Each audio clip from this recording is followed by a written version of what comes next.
Hello जी, नमस्कार, आदाब, सत श्री अकाल दोस्तों। मैं हूं साहिल और आप देख रहे हैं जी नॉक टीवी और आप देख रहे हैं जी आपका फेवरेट शो बॉलीवुड अखबार।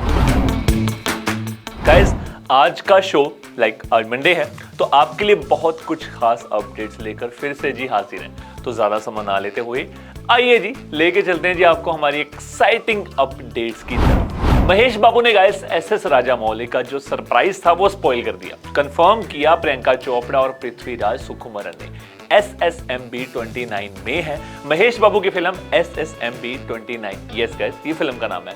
उसका जो इंतजार था वो सब कर रहे थे और मेकर्स ने प्रॉमिस किया था कि नवंबर 2025 में कुछ ना कुछ हम आपको एक्साइटिंग जो है अपडेट वो देंगे। महेश ने सोशल मीडिया पर एक मजेदार बातचीत शुरू कर दी एसएस राजामौली के साथ, जिसमें गलती से कास्टिंग रिवील हो गई। उसने प्रियंका चोपड़ा, जोनस और पृथ्वीराज सुकुमारन के होने की बात पक्की कर दी। महेश ने राजामौली को ट्वीट किया कि इट्स नवंबर ऑलरेडी। तो राजामौली ने मजाक में पूछा कौन सी मूवी रिव्यू करने वाला है इस महीने। महेश ने राजामौली के महाभारत प्रोजेक्ट का जिक्र किया और नवंबर में SSMB 29 का अपडेट जल्दी लाने को बोला। राजामौली ने कहा नवंबर अभी स्टार्ट हुआ है, धीरे धीरे इंफॉर्मेशन देंगे ना, जरा सब्र करो। पर महेश ने पूछा कितना धीरे सर, 2030 में शुरू करते हैं क्या? और प्रियंका चोपड़ा को टैग करते हुए उसके हैदराबाद स्ट्रीट पोस्ट का मजाक भी बनाया। फिर प्रियंका चोपड़ा ने बातचीत में एंट्री दी, महेश को वार्निंग दी, hello hero, you want me to leak all the stories you share with me on set, mind लो फिक्स एथे ब्लाइंड का एसेस था। मतलब अगर डिसाइड किया तो बिना सोचे सब लीक कर दूंगी, उन्होंने ऐसा कहा। राजामौली ने महेश को सरप्राइज खराब करने पर डांट भी दिया, लेकिन महेश ने और आगे बढ़कर पृथ्वीराज सुकुमारन भी कंफर्म कर दिया फिल्म में होने के लिए। महेश का ट्वीट की क्या पृथ्वीराज सरप्राइज था ने फैंस को बहुत ज्यादा एक्साइटेड कर दिया। बट ये जो बातचीत थी ये सोशल मीडिया पर वायरल हो गई, लोगों ने बहुत ज्यादा एंजॉय किया और डेफिनेटली गाइस कास्ट रिवील जैसे हुई लोगों की एक्साइटमेंट वैसे बढ़ी। अब इंतजार है इनकी ऑफिशियल अपडेट का विद पोस्टर या टीजर के साथ। शाहरुख खान ने सिड आनंद यानी कि सिद्धार्थ आनंद की फिल्म किंग के टीजर में अपनी एकदम जबरदस्त और फियर्स लुक दिखाई है जी।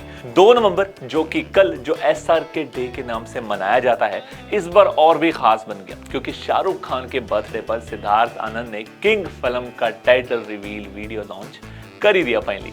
इस फिल्म में SRK का नया सॉल्ट पेपर लुक गाइस दिखाया गया है जो उनकी स्टाइल और करिश्मा को एक नए लेवल पर ले जाएगा। यह उनका सिड आनंद के साथ दूसरा कोलैबोरेशन है, पहली थी जी Pathaan. King film Red Chillies Entertainment और माफ्लिक्स पिक्चर के अंडर ये बनी है और 2026 में रिलीज होगी। SRK ने बोला कि नेक्स्ट बर्थडे पर, तो हो सकता है जी अगले बर्थडे पर ये फिल्म रिलीज भी हो जाए। ये फिल्म हाई ऑक्टेन एक्शन और स्टाइल का धमाका गाइस होने वाली है जो सिड आनंद की अब तक की सबसे मैसिव फिल्म होगी। इस फिल्म में शाहरुख खान ने एक ऐसे आदमी का किरदार निभाया है जो दुनिया भर में अपने नाम से डर नहीं बल्कि दहशत फैलाता है। उन्होंने कहा 100 देशों में बदनाम दुनिया ने दिया सिर्फ एक ही नाम, किंग। टीजर में एक छुपा हुआ मैसेज भी है जिसमें SRK किंग ऑफ हार्ट्स वाला कार्ड हथियार के तरह यूज करते दिख रहे हैं जो उनकी ऑन स्क्रीन और ऑफ स्क्रीन दोनों जगह की पॉपुलैरिटी खुद दिखाता है।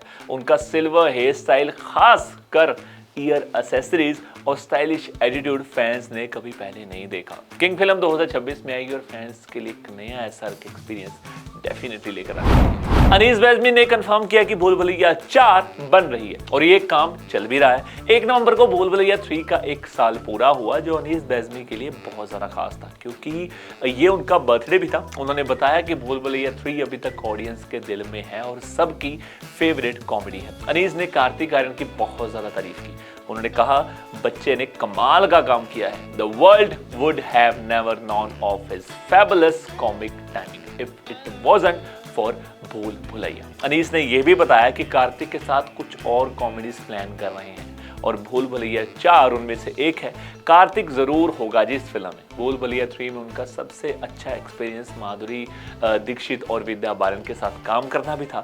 अनीस ने कहा कि दोनों लेजेंड्स बहुत पंचुअल, डिसिप्लिन्ड और कम्पेटिटिव होने के साथ साथ कोलैबोरेटिव भी थे।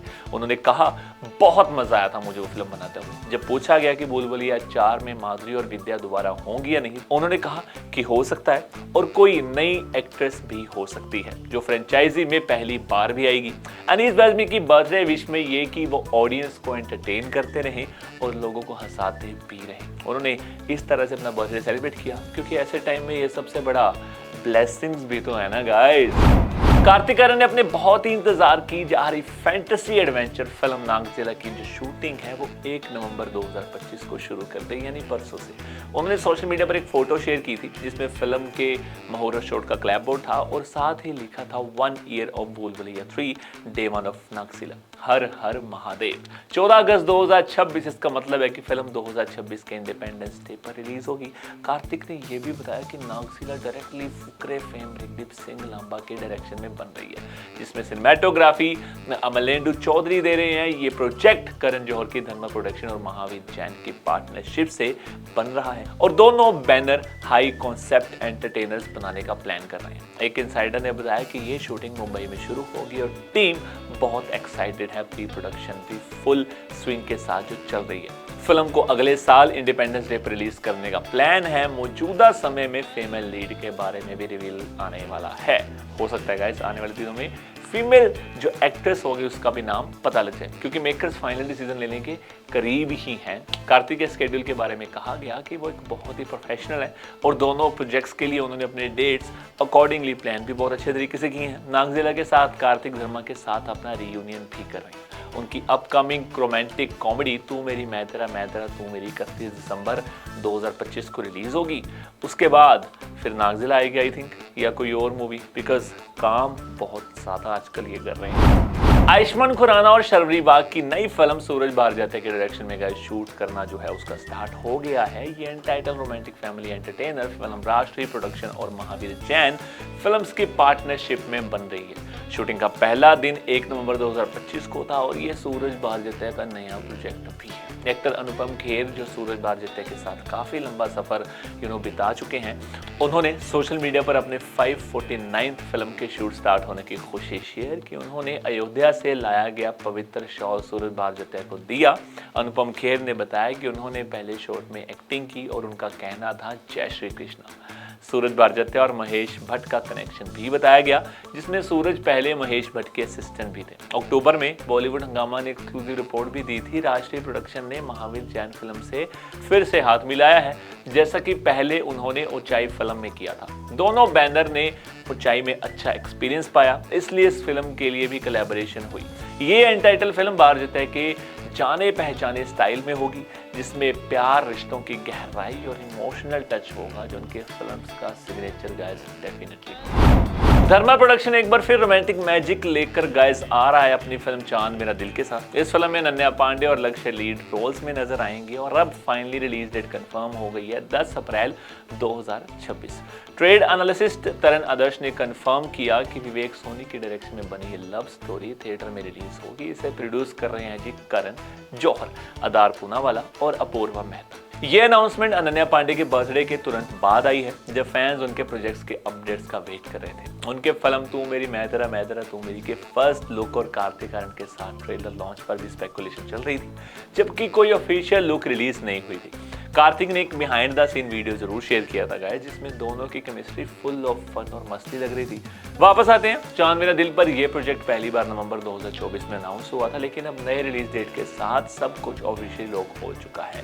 विवेक सोनी की डायरेक्शन में बनी यह फिल्म एक इमोशनल लेकिन मॉडर्न लव स्टोरी दिखाएगी, जो नई जनरेशन के इमोशन और कनेक्शन को कैप्चर करेगी। 10 अप्रैल 2026 सेव दैट डेट गाइस, क्योंकि चांद मेरा दिल लेकर आ रही है एक फ्रेश पेयरिंग, एक नई कहानी और प्यार का एक कंटेम्परेरी अंदाज। अक्षय कुमार एक बार फिर कॉमेडी मोड में गाइस वापस आने के लिए रेडी हैं और इस बार साथ देने जा रहे हैं जी director Anees Bazmee. Pinkvilla की एक्सक्लूसिव रिपोर्ट के मुताबिक दोनों फेब 2026 में एक नई फैमिली कॉमेडी फिल्म शुरू करने वाले हैं। अब तक स्पेकुलेशन था कि ये प्रोजेक्ट राम और श्याम रीमेक होगा, लेकिन सोर्सेज ने कंफर्म किया कि ये एक फ्रेश फिल्म है, एक ओरिजिनल फैमिली कॉमेडी ड्रामा जिसमें फुल ऑन इमोशन, ह्यूमर और अनीस बाज़मी स्टाइल का एंटरटेनमेंट होगा। फिल्म को प्रोड्यूस कर रहे हैं जी तेलुगु इंडस्ट्री के वेटरन प्रोड्यूसर दिल राजू अपने बैनर श्री वेंकटेश्वरा क्रिएशंस के अंडर फिलहाल प्री प्रोडक्शन गाइस जो है वो फेज चल रहा है और कास्टिंग पर काम शुरू भी हो चुका है। लीड एक्ट्रेस और सपोर्टिंग एंसेंबल अनीस बज़मी की खासियत फाइनलाइज किए जा रहे हैं। ये अक्षय और अनीस की चौथी कोलैबोरेशन होगी गाइस। पहले दोनों ने साथ मिलकर वेलकम सिंह इज किंग और थैंक यू जैसे कॉमेडी ब्लॉकबस्टर दिए थे। अब 15 साल बाद ये डुओ फिर से कॉमेडी का मैजिक क्रिएट करने वाले हैं। अनीस बज़मी का लास्ट रिलीज था जी भूल भुलैया 3 और उनका दूसरा प्रोजेक्ट नो एंट्री 2 अभी होल्ड पर है। मीनवाइल अक्षय कुमार ने 2026-2027 लाइनअप की फुल प्रेपरेशन जो है वो कर ली है। प्रियदर्शन के साथ भूत बंगला भी उनकी आ रही है, हैवान है, Hera Pheri 3 plus welcome to the jungle भी पाइपलाइन में है। फैंस के लिए एक ड्रीम रीयूनियन है। अक्षय कुमार और अनीस बज़मी कॉमेडी की अल्टीमेट जोड़ी फिर से सबको हंसाने और दिल जीतने आ रही है।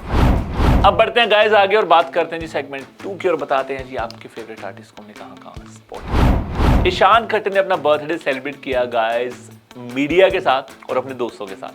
देखो जरा।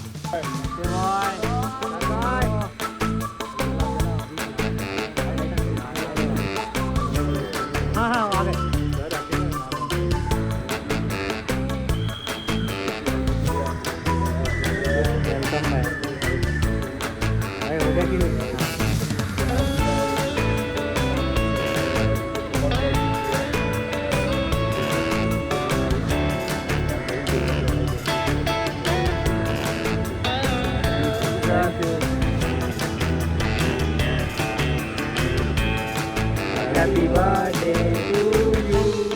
Happy birthday to you. Happy birthday dear Ishan. Happy birthday to you.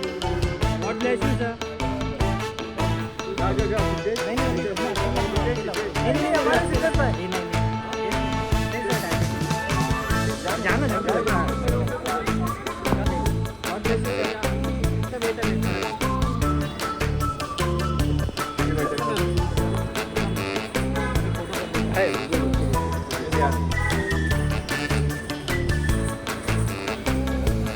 जाना इधर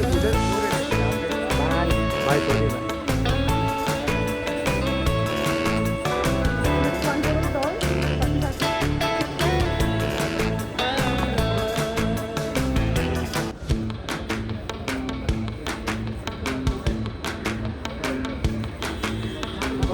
क्या बात है सान भाई।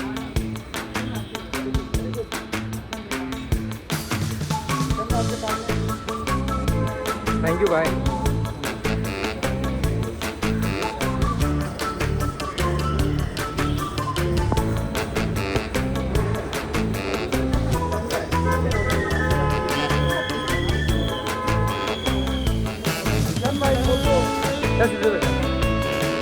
ले ले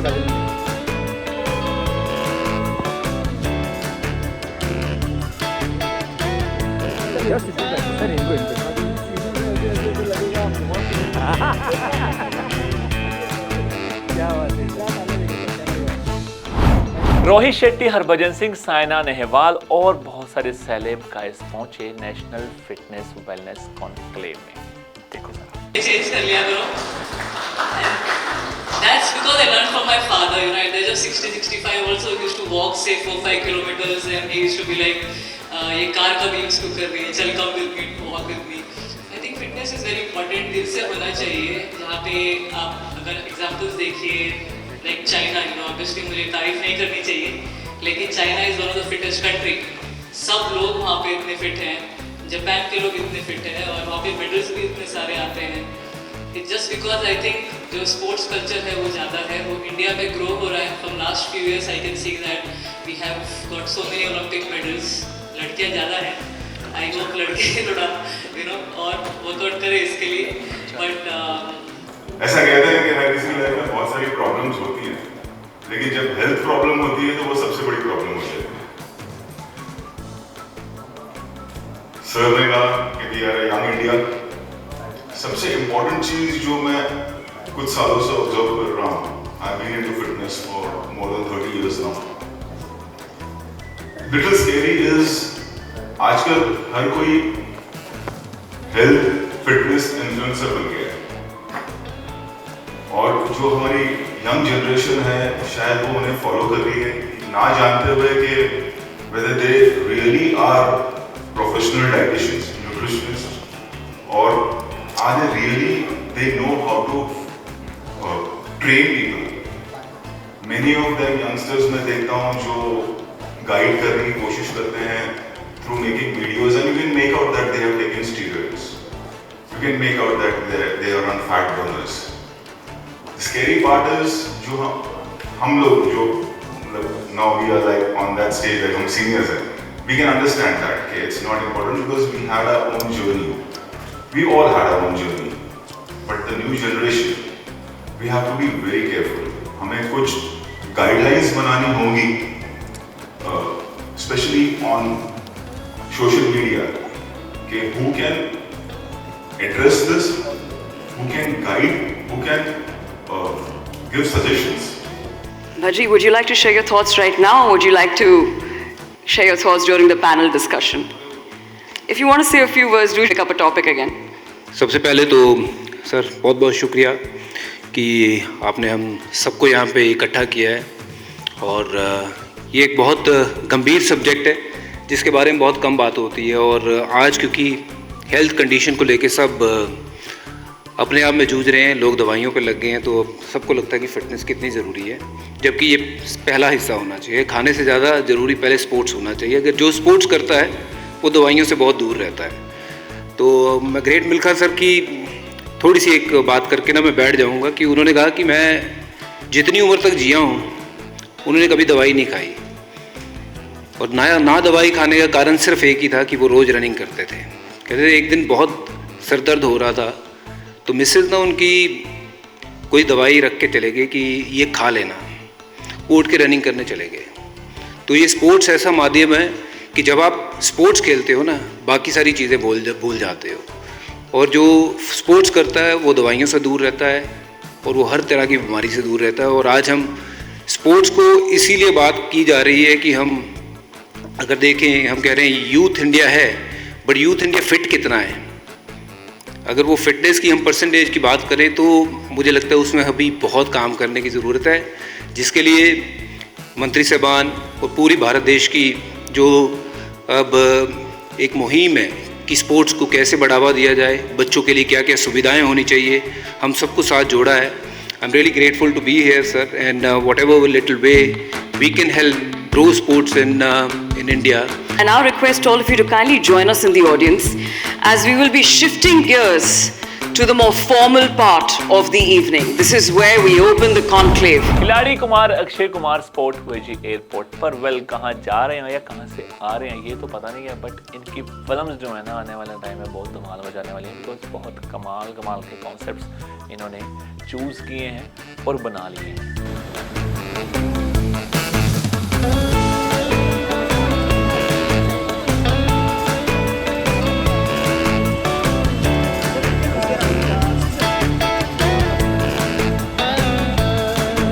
अक्षय सर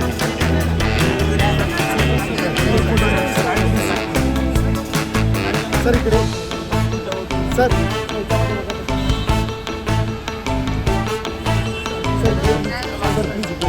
भाई चाले या ना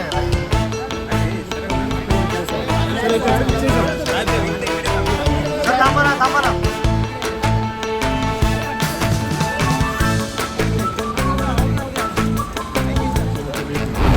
अमीषा पटेल स्पोर्ट हुई जी एयरपोर्ट पर डिपार्चर करते के टाइम। वैसे इनको देख के भी ना सनी देओल जी को हम जरूर मिस करते हैं ना, बिकॉज ये जोड़ी जितनी फेमस थी ना, वापस से जब भी दोनों दिखते हैं तो ख्याल तो गदर फिल्म का ही आता है। वैसे इन्हें देखो क्या कमाल लग रही है यार।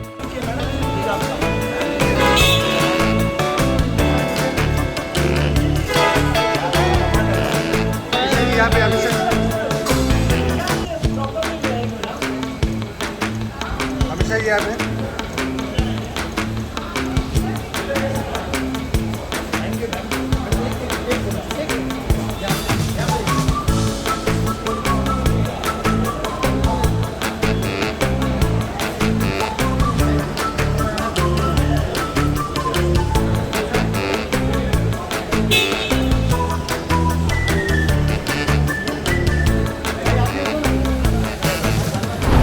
अब गाइस बढ़ते हैं आगे और बात करते हैं जी सेगमेंट 3 की और बताते हैं जी रिसेंट रिलीजेस फिल्म्स ने इस बार पैसे कितने कमाए हैं। तो बात करते हैं जी बाहुबली फिल्म द एपिक की डे 3 को इस फिल्म ने अर्न किए जी 6 करोड़ और टोटल इस फिल्म ने अर्न किए हैं जी 24.10 करोड़। इसी के साथ बात करते हैं थामा फिल्म की डे 13 को इस फिल्म ने अर्न किए जी 4.25 करोड़ रुपीस और टोटल इस फिल्म ने अर्न किए हैं जी 120 करोड़ रुपीस। आगे बढ़ते हैं और बात करते हैं जी फिल्म एक दीवानी की दीवानियत की डे 13 को इस फिल्म ने अर्न किए जी 3.75 करोड़ रुपीस और टोटल इस फिल्म ने गाइस अर्न किए हैं जी 64.40 करोड़ रुपीस। तो बात करते हैं कांतारा की चैप्टर 1 की डे 32 को इस फिल्म ने अर्न किए जी 3.25 करोड़ रुपीस और टोटल इस फिल्म ने अर्न किए हैं जी 610.40 करोड़। ये था दोस्तों आज का बॉलीवुड अखबार। उम्मीद है आपको हमारा आज का अखबार पसंद आया होगा। अब मिलते हैं कल नई अपडेट्स के साथ, नई खबरों के साथ। Till then guys take care, thank you so much. ਮਾਂ ਪਿਓ ਬਣਨ ਨੂੰ ਤਰਸਦੇ ਜਿਹੜੇ ਹੁਣ ਕਿਲਕਾਰੀਆਂ ਗੂੰਜਣਗੀਆਂ ਉਹਨਾਂ ਦੇ ਵਿਹੜੇ। ਕਿਉਂਕਿ IVF ਹੁਣ ਹੈ ਸੇਫ, ਅਫੋਰਡੇਬਲ ਐਂਡ ਰਿਲਾਇਬਲ। ਜੀ ਹਾਂ, ਤੁਹਾਡੀ ਆਸ ਤੇ ਸਾਡਾ ਵਿਸ਼ਵਾਸ ਜ਼ਰੂਰ ਪੂਰਾ ਹੋਵੇਗਾ। 20 ਸਾਲਾਂ ਦੇ ਤਜਰਬੇ ਅਤੇ 10,000 ਤੋਂ ਵੱਧ ਜੋੜਿਆਂ ਦੇ ਸੁਪਨੇ ਸਾਕਾਰ ਕਰਨ ਵਾਲੇ ਜਲੰਧਰ ਦੇ best IVF specialist doctor Sarabjit Singh. ਬਸ ਟਿਕਟ ਟੂ ਇੰਡੀਆ ਕਰਾਓ, ਮਾਪੇ ਬਣਨ ਦੀਆਂ ਖੁਸ਼ੀਆਂ ਲੈ ਆਓ। ਹੁਣੇ ਕੰਸਲਟ ਕਰੋ ਡਾਕਟਰ ਸਰਬਜੀਤ ਸਿੰਘ ਦੇ ਨਾਲ। ਦਿੱਤੇ ਗਏ ਨੰਬਰ ਤੇ ਕਾਲ ਕਰੋ ਜਾਂ ਵੈਬਸਾਈਟ ਵਿਜ਼ਿਟ ਕਰੋ।